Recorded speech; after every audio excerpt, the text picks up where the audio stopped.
ఈవీఎంలు అన్నది 80% of the జనాభా ఓట్లు వేసినారు. రికార్డ్ పోలింగ్ 80% జనాభా వెళ్ళి పోలింగ్ బూత్లో బటన్ నొక్కినారు. బటన్ నొక్కిన తర్వాత వాళ్ళు ఏ పార్టీకి ఓటేశారని వీవీప్యాట్లో వాళ్ళకి కనిపిస్తూ ఉంది. వాళ్ళకి వీవీప్యాట్లో వాళ్ళు వేసిన ఓటు వీవీప్యాట్లో వాళ్ళకి కనిపించే ఓటు రెండు మ్యాచ్ అయ్యాయి కాబట్టి వాళ్ళు సాటిస్ఫై అయ్యి బూత్లో నుంచి బయటకు వచ్చారు. ఈ 80% మంది ఎవరైతే ఓటేశారో ఎవడు కంప్లైంట్ చేయాల, ఏ ఓటరు కూడా కంప్లైంట్ చేయాల. ఇప్పుడు నేనున్నాను, వెళ్ళి నేను ఫ్యాన్ గుర్తుకు నేను నొక్కిన తర్వాత వీవీప్యాట్లో నాకు సైకిల్ గుర్తు కనిపిస్తే నేను ఎందుకు గమ్మనుంటాను కదా. బూత్లో అక్కడే నేను గొడవ చేసిండు, బూత్లోనే వెంటనే కంప్లైంట్ లాంచ్ చేసిండు, బూత్లోనే అని చేసిండు కదా.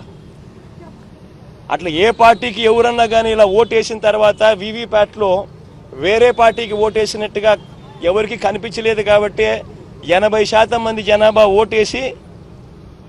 ఓట్లేసిన ప్రతి ఒక్కరూ సాటిస్ఫై అయ్యి ఎటువంటి బూత్లో కానీ బూత్లో కంప్లైంట్ ఇవ్వడం కానీ పోలింగ్ ఆఫీసర్ దగ్గర కంప్లైంట్ ఇవ్వడం కానీ ఎటువంటి ఎక్కడ జరగల. పోలింగ్ మొదలయ్యే ముందు ప్రతి పోలింగ్ బూత్లోనూ అన్ని పార్టీలకు సంబంధించిన పోలింగ్ ఏజెంట్లు అక్కడ కూర్చుంటారు. వాళ్ళందరూ కూర్చున్న తర్వాత ఈవీఎంలు వీళ్ళందరూ చెక్ చేస్తారు, వీళ్ళందరూ టెస్ట్ చేస్తారు. 50 ఓట్లు మాక్ పోలింగ్ చేస్తారు. 50 ఓట్లు మాక్ పోలింగ్ చేస్తారు ఈ పోలింగ్ ఏజెంట్స్. వాళ్ళు నొక్కిన గుర్తు వీప్యాట్లో వాళ్ళకు స్లిప్ ఏదైతే బయటకు వస్తుందో ఆ గుర్తు రెండు మ్యాచ్ అయినాయా లేదో చూసుకుంటారు. చూసుకున్న తర్వాత వీళ్ళు సంతకాలు పెడతారు, పోలింగ్ ఏజెంట్ సంతకాలు పెడతారు. మేము వెరిఫై చేసినాము 50 ఓట్లు ఒక్కొక్కరు 50 ఓట్లు వెరిఫై చేసినాము, ఈవీఎంలు బాగా పనిచేస్తూ ఉన్నాయి అని సంతకాలు పెడతారు. ఆ సంతకాలు పెట్టిన తర్వాతనే జనరల్ ప్రజలకు పబ్లిక్కు ఓటింగ్ను పర్మిట్ చేస్తారు. ఓటింగ్ తర్వాతనే అవకాశం ఇస్తారు జనరల్ పబ్లిక్కు.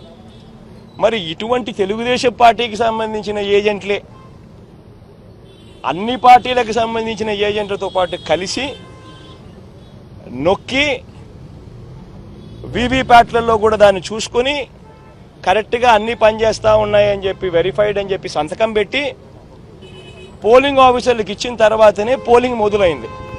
మళ్ళీ ఏ రకంగా చెప్తారు ఈ రకంగా ఈవీఎంలు అది జరిగాయి, ఈవీఎంలు ఇది జరిగాయి, ఇదే ఈవీఎంలు ఇదే వీవీప్యాట్.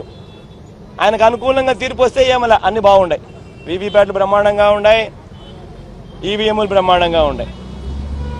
ప్రజలు తనను వ్యతిరేకంగా ఓటు వేస్తున్నారు అని చెప్పి తెలిసి ప్రజల గాలి తన వైపు లేదు అని తెలుసుకొని ఎంతటి దారుణంగా డెమోక్రసీని అవహేళన చేస్తూ ప్రజల తీర్పును అవహేళన చేస్తూ మాట్లాడుతూ ఉంటే ఈ మనిషి నిజంగా మనిషేనా అని అడుగుతా ఉన్నా. తాను గెలిస్తే ఏమో అన్ని బాగున్నట్టే, తాను ఓడిపోతే మాత్రం ప్రజలు ఓటేయలేదు అనే మాట ఒప్పుకోకుండా ఈవీఎంల మీద నెపాన్ని నెట్టడం. ఈయన బుద్ధి ఈ 5 ఏళ్ళు చూస్తే ఈయన బుద్ధి అయ్యేది. ఓడిపోతే నా కంప్యూటర్ కరెక్ట్, బటన్ నొక్కడం కరెక్ట్గా నొక్కల, ఇవన్నీ మాట్లాడతాడు. ఇదే జరుగుతూ ఉంది. ఇటువంటి దుర్మార్గుడు, ఇటువంటి మోసగాడు, ఇటువంటి రాక్షసుడు, ఇటువంటి అన్యాయస్తుడు ఎంత త్వరగా పోతే